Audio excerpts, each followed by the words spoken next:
Sa kabila ng patuloy na tensyon sa Asya, may isang alyansang tahimik ngunit unti-unting lumalakas. Isang alyansang hindi lang magbabago sa direksyon ng rehiyon, kundi magbabago rin sa kapalaran ng buong mundo. Ito ang Pilipinas at Japan. Dalawang bansa na may magkakaibang kasaysayan, kultura at pagkakakilanlan.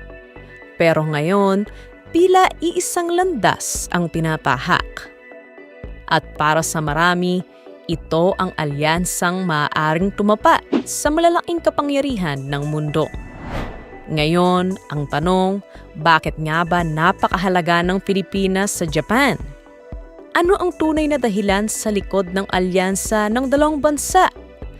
At bakit sinasabi ng mga eksperto na may kaayan itong baguhin ang balanse ng kapangyarihan sa buong Asya?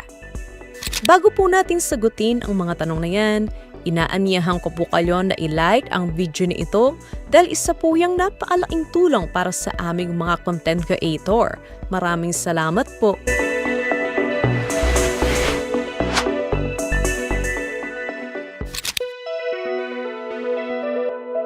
Hindi madali ang pinagmula ng ugnayan ng Pilipinas at Japan. Noong 1941, sumiklab ang ikalawang digmaang pandaigdig at sinakop ng Japan ang Pilipinas.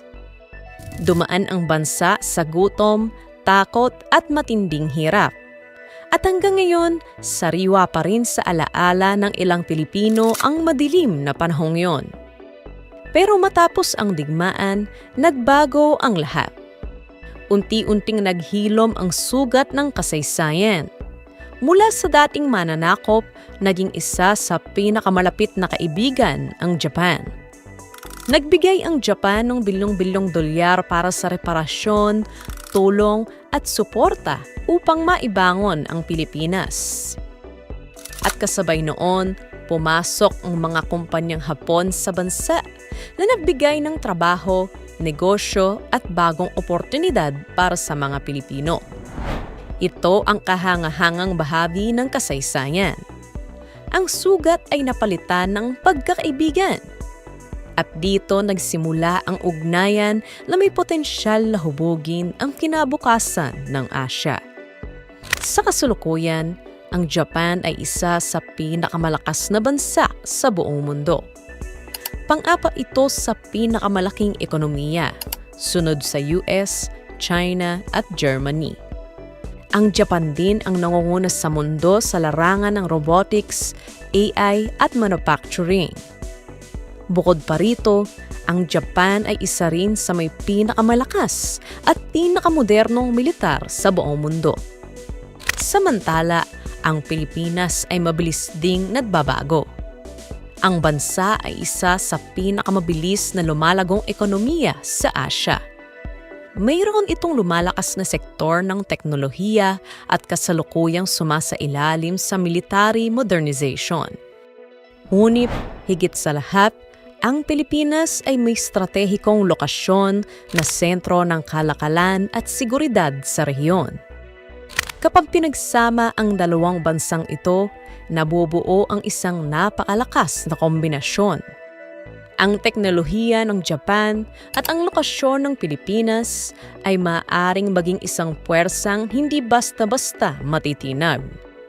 Ngayon, bakit nga ba naging mas kritikal ang alyansa ng dalawang bansa kumpara sa mga nakaraang dekada? Sa patuloy na paglala ng tensyon sa South China Sea, lalong lumalapit ang Japan sa Pilipinas. Alam ng Japan na kapag mahina ang Pilipinas, mas nanganganib ang kanilang bansa. At kapag lumakas naman ang Pilipinas, mas magiging ligtas ang buong rehiyon. Para sa Japan, napakahalaga ng Pilipinas. Ang bansa ay hindi lamang isang simpleng kaibigan o katuwang sa negosyo. Sa pananaw ng Japan, ang Pilipinas ay may kritikal na papel sa kinabukasan ng Asya. Una, Ang lokasyon ng Pilipinas ang nagsisilbing harang ng Pacific Region laban sa anumang banta mula sa karagatan. Kung magkaroon ng digmaan, ang Pilipinas ang magiging unang depensa. Pangalawa, ang talento at husay ng mga Pilipino ay isa sa pinakamalakas sa Southeast Asia. Mula sa mga nurses, engineers, hanggang sa IT professionals, libo-libong Pilipino ang kinukuha ng Japan upang punan ang kakulangan sa kanilang sariling workforce, bunsod ng tumatandang populasyon ng bansa. Pangatlo, ang yaman ng Pilipinas. Mula sa langis at gas, mga ruta ng kalakalan at turismo, lahat ay mahalagang salik sa ekonomiya ng Japan.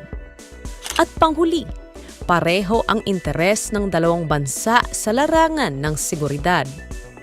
Ang Pilipinas at Japan ay parehong may teritoryong pinoprotektahan at soberanyang ipinaglalaban.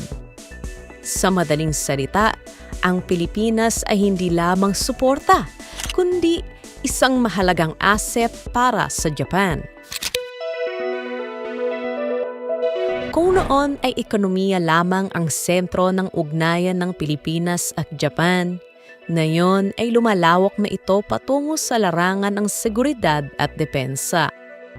Kamakailan lamang, mas lalo pang pinaigting ng Japan at Pilipinas ang military training at joint maritime patrols matapos ipatupad ang Reciprocal Access Agreement o RAA na nagbigay daan sa mas malalim na kooperasyong depensa sa pagitan ng dalawang bansa.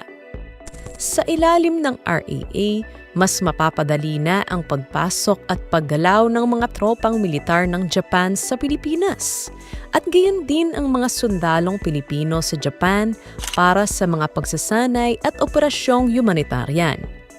May mga kasunduan na rin para sa intelligence sharing at paglipat ng defense equipment mula Japan patungong Pilipinas. Isipin mo ito, ang Japan at Pilipinas magkatuwang sa pagbabantay ng karagatan gamit ang makabagong radar, surveillance aircraft at missile defense systems. Hindi lamang kagamitang pang-militar ang dala ng Japan, kundi pati na rin ang teknolohiyang magtutulak sa Pilipinas sa susunod na antas ng pag-unlad. Naniniwala ang mga eksperto na maaaring itaas ng Japan ang antas ng infrastruktura sa bansa sa pamamagitan ng smart cities, robotics, renewable energy, bullet train technology, AI healthcare at disaster management systems. Kung magtutuloy-tuloy ito, ang Pilipinas ay maaaring maging susunod na tech hub sa Southeast Asia. Isang bansang hindi na lang basta gumagamit ng teknolohiya, kundi lumilikha na rin ito. Sa kasalukuyan, ang Japan ang pinakamalaking tagapagpondo ng malalaking infrastruktura sa Pilipinas. Kabilang dito ang Metro Manila Subway, North-South Commuter Railway, MRT rehabilitation at flood control systems. Bawat proyektong ito ay nagsisilbing tulay patungo sa mas malakas na ekonomiya at mas mataas na kalidad ng pamumuhay. Sa patuloy na pagpasok ng Japanese investments, lalong lumalawak ang impluwensya ng Pilipinas sa rehiyon. Sa gitna ng kompetisyon ng United States, China at Russia, isang bagong puwersa ang unti-unting umuusbong sa Asia. Ito ang tinatawag ng ilang eksperto na Japan-Philippine Axis.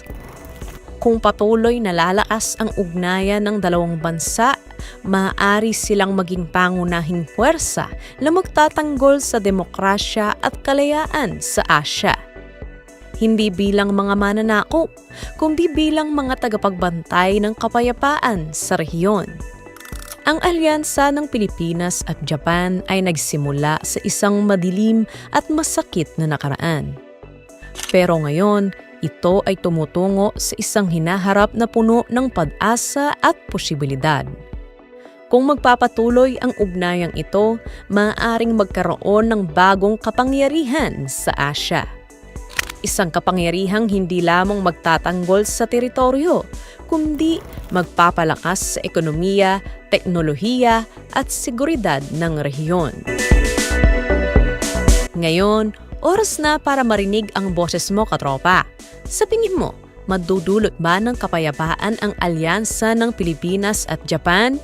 O lalo lamang itong palalalain ang tensyon sa rehiyon? I-comment lang ang iyong opinion sa comment section below. Para sa iba pang mga interesanteng balita at dokumentaryo, mag-subscribe na sa ating YouTube channel.